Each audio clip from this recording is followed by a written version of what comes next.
এই তুমি এতগুলো টমেটো দিয়ে কি করতেছো? সস বানাবো ওগুলো দিয়ে। এতগুলো টমেটোর সস বানাবা? হ্যাঁ। কি বলো? এত কি সস বল দিয়ে কি করবা তুমি? কি করবা তো সস দিয়া? সস বানাই আবার সে রেখে দেবো। বাসায় রেখে দেবে এতগুলো সস? হ্যাঁ। নাকি অন্য কোনো কাজ আছে ভাই? অন্য কাজ আছে। কি কাজ? তা তো বলবো না, সিক্রেট থাকুক। এটা কি ব্লেন্ডার করতে হবে? হ্যাঁ, ব্লেন্ডার করে তারপরে বানাবো। তারপরে যে উপরে যে খোসাটা আছে এটা ছাইকে তারপরে মানে মিহিন যেটা হবে মসৃণ ওইটা বের করতে হবে। অনেক কাজ আছে। এজন্য এত টমেটো বাবা, এখানে তো প্রায় 5 কেজির মতো হবে টমেটো। না, 5 কেজি না, এখানে 3 কেজি না 3.5 কেজি টমেটো। এটা কি বাসায় রেখে দেবা? এর জন্যই করতেছো? সস বানাই তারপর বাসায় রেখে দেবো।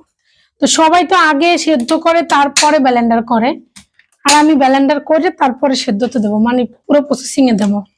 মানে সবারই ক্ষেত্রে যেটা, তোমার ক্ষেত্রে ওইটা উল্টা।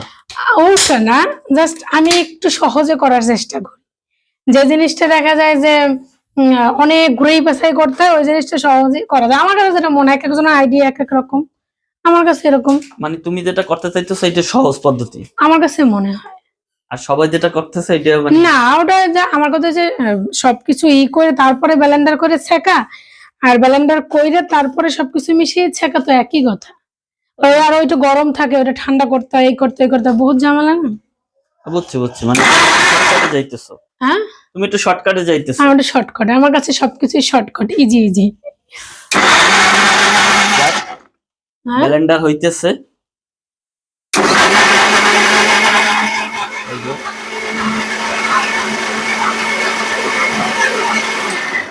আগে ব্লেন্ডার করলে কিরকম চেহারা হয় দেখি একটু। কিরকম হবে? একই একই সিস্টেমেই আচ্ছা, এরকম। এইটা যদি আগে যদি ফুট করে নিত তাইলে কি এই সেম এইভাবেই হইতো না?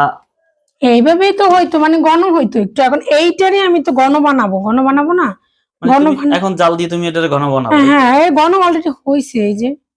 ব্লেন্ডার করাতেই ঘনটা হয়ে হ্যাঁ গেছে। হ্যাঁ, এই যে এখন জাস্ট এটারে করবো, মশলা টসলা দিয়া সসের হুম। সবকিছু ইটি করে রেডি করবো। ও আচ্ছা, তাহলে ঠিক আছে, করো।